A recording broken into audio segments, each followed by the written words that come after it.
Hi, Dr. P here to talk about how co-op games and war games are not necessarily opposites, that you can have war game characteristics in a cooperative game.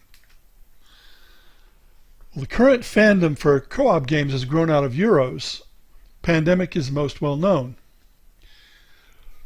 And yet, consider possibly the most cutthroat war game of all, Diplomacy, is also one of the strongest co-ops in the world, in the sense that cooperation is required. You're outnumbered 6-1. But there are human-controlled enemies and there are always losers. Whereas in your typical Euro-like co-op, the enemies are controlled by decks of cards and possibly no one will lose. Now, keep in mind, to me, trader games aren't co-ops, and also games where one person wins if the player side wins aren't co-ops either. So where's the problem? I was at DixieCon, which is primarily a diplomacy convention, and people would not play cooperative games. Why was that? Well, I think that the puzzle-like aspects, the inevitable puzzle-like aspects, because a co-op game is essentially a solo game, and the lack of competition of typical co-op games put them off. Now this contrasts heavily with war games, of course.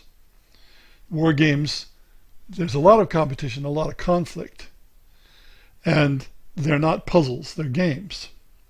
And I'm not going to go into what makes a difference here, but games have always correct solutions. Sorry, puzzles have always correct solutions, games do not. Why are co-ops so strongly Euro? I don't know. Euros are much less starkly competitive than war games. There's a lot less conflict.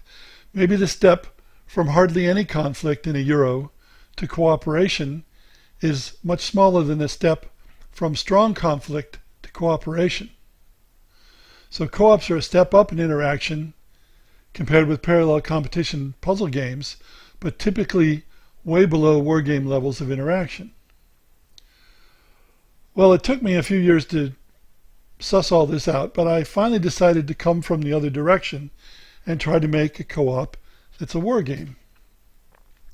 And I succeeded on the second try, not the first. Now, what characterizes war games? In a war game, you have to watch and often react to and certainly take into account every opposing move. Also, there's a lot of chance, as in real warfare. Clausewitz said, "War is the province of uncertainty.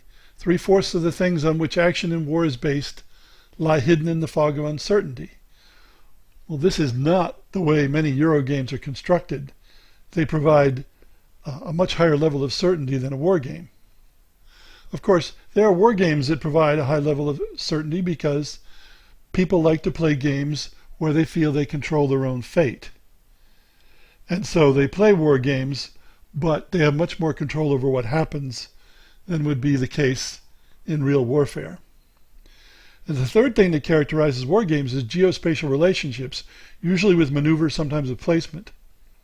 You can't depict war except on a very, very, very high scale, perhaps, without maneuver and geospatial relationships. Now, none of these three are common characteristics of Euros. So, when you think of most pure co-ops, and again, not trader games or one wins among many, they much more resemble Euro games than war games. But we always have to keep in mind, warfare itself is highly cooperative. If you don't cooperate with your own folks, you'll get killed by the other side. But there are two sides. In your typical co-op game, there's really only one side. So I put war game characteristics into co-ops. And the first game that I've succeeded with this is called Annihilation, or the Death Ships, where players represent species fighting giant machines programmed to destroy all life. And those machines maneuver about on the board. There's lots of dice rolling in the combat. There's lots of uncertainty about the numbers of the annihilators and what they're going to do. The result is certainly cooperative, but far different than Pandemic and the like. This is one version of the board. There are only 28 locations on the entire board.